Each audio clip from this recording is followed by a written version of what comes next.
So what's up guys, so welcome na naman sa ating channel Kabulik TV. So ngayon guys, ang topic natin is paano nga ba magpatapang ng isang manok o yung isang duwag na manok. So before tayo proceed sa ating topic, sabihin ko lang sa inyo guys yung mga dahilan kung bakit nagiging duwag ng isang manok. Unang dahilan guys is bata pa siya o hindi pa sagad sa gulang o hindi pa siya pumapasok sa 7 months. Kasi guys, ang isang manok kapag bata pa, possible talaga hindi agad siya maglaban. Pangalawang dahilan guys, dala ang iyong manok. Dala siya, kabubutaw guys, kakaispar nyo. Hindi nyo alam na nadadala siya kasi nakakaramdam siya ng sakit ng katawan. So ayun guys, yung dalawang dahilan kung bakit nagiging talaw ang ating manok. So ang patatlong dahilan naman guys ay lugon o susuan ng ating manok. So sa patatlong dahilan na yun guys is yung ating manok guys is ayaw niya magpahawak or ayaw niyang maibutaw kasi yung sakit ng katawan niya kasi yung susuan kapag nabubunod, nagdudugo. So ayun guys, so proceed na tayo sa ating topic. Paano nga ba magpatapang ng isang manok? So bali guys, ang ginagawa ko lang is kinukulong ko lang siya sa isang kulungan. Nilalagyan ko lang siya ng butas, yung patukaan niya, pakainan niya. Bali ang ginagawa ko guys is nakakulong siya, tapos may butas lang siya ng patukaan, lagay ng patuka at painom. Tapos nilalagyan ko pa ako guys yung kanyang bukasan para hindi ko guys mabuksan. So bali ilang linggo o buwan ko ginagawa yun. So bali 1 buwan ang pinakamataas kong ginagawa guys. Bali tinitingnan ko lang guys yung aking manok kung sa palagay ko is matapang na, ubuo na yung loob niyan lumaban ulit. So ang padalawang guys na ginagawa ko ay sinasamahan ko guys ng inahin para mas magbuo ang loob niya kasi ang kasama niya is mga babae, hindi siya nakakalubido ng mga tandang, nakakasama yung mga tandang na natatakutan niya. So dun guys, nagiging mas buo yung loob niya na tumapang. So yun guys, yung padalawang paraan. So ang patatlo kong paraan guys ay tinatali ko lang guys yung aking manok. Nakatambang lang siya.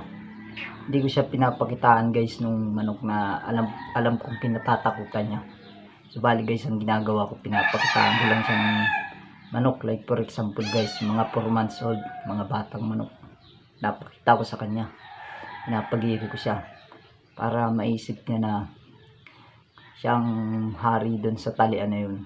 Bagay siya alam niya sa sarili niya na kayang-kaya niya yung mga nandoon para mas madaling mabuo yung loob niya na tumapang kasi nakikita niya lang is mga batang manok guys. Alam niya sa sarili niyang kaya niyang patakbuhin. So ayun guys, yung tatlong paraan ko para tumapang.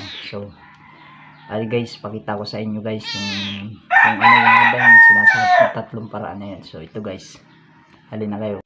So bali ito na nga guys yung ating unang paraan na ginagawa. Nilalagay natin siya sa isang kulungan. Nakakulong lang siya, sinasaguan. Sarap ito natin guys. Tapos ang ginagawa natin guys is pinapakuha natin dito guys para hindi ito mabuksan. Tapos nilalagyan lang natin siya dito ng butas para dun sa pinakang patukaan niya guys. So bali guys, mga 1 month ang pinakamataas kung pagkakulong sa kanya guys para siya tumapang na. Depende guys sa inyo guys kung gaano nyo katagal siyang ikukulong. Pero ang pinakamataas ko guys na pagkulong sa kanya is 1 buwan lang. Kasi yung 1 buwan na yun guys, sapat na para sa kanya, para siya ay tumapang guys. Yan guys ang ginagawa ko, binubutasan ito guys para dun sa kanyang patukaan guys. Natanggal natin to, tapos ito pinapako natin dito, pinapakuha natin para hindi mabuksan natin yung kanyang tangkal. So ayun guys, so proceed tayo guys sa ating padalawang paraan. So bali ito na nga guys yung ating padalawang paraan na ginagawa. And guys, sinasama natin siya guys ng inahin para mas madali siyang tumapang. Kasi kapag ang isang tandang guys, yung manok na talaw is nakakasama niya is isang yung inahin, mas madali siya guys yumayabang, diba sa tao guys, kapag nagkaka-jowa, nagkaka-boyfriend, nagkaka-girlfriend, mas mabilis silang nagyayabang guys kasi may pinagyayabang sila eh.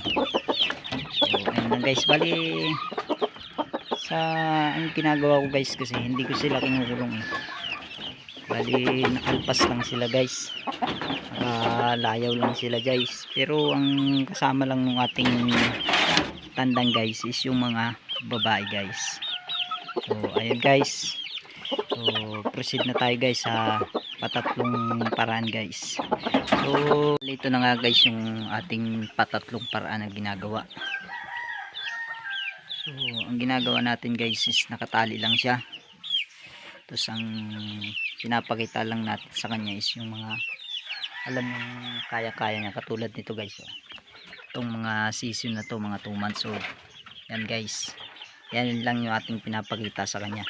Hindi natin siya pinapakitaan guys nung alam niyang talo siya, yung pinatatakutan niya, katulad ng mga yan guys, kaya-kaya niya yan. Doon guys sa paraan ko na yun guys, nagiging mas mabilis siyang tumapang. So ayun lang guys. So ayun guys, so bali dagdag ko lang before tayo mag-end guys ng ating video. So bali ang manok guys, kapag pumasok na 7 months old, kailangan natapang na talaga ito eh. So bali guys, kapag ang manok mo pumasok ng 7 months old, hindi nagkakasakit, hindi nababansot, tapos talaw pa rin, mas mainam na paraan lang guys dyan, yung gawin mo guys is i-out mo na siya. Wala akong alam na parang, kasi ang isang manok guys kapag pumasok na 7 months hindi nagkakasakit, hindi nababansot, talagang automatically kailangang matapang na to, buo na loob nitong lumaban. So ayun lang guys, sana'y may matutunan kayo sa ating video. Maraming salamat guys sa panonood. Kung hindi ka pa nakaka-subscribe guys, mag-subscribe ka na. Pindutin man na din ang ating notification bell para updated ka sa ating video na i-upload. So ayun guys, maraming salamat.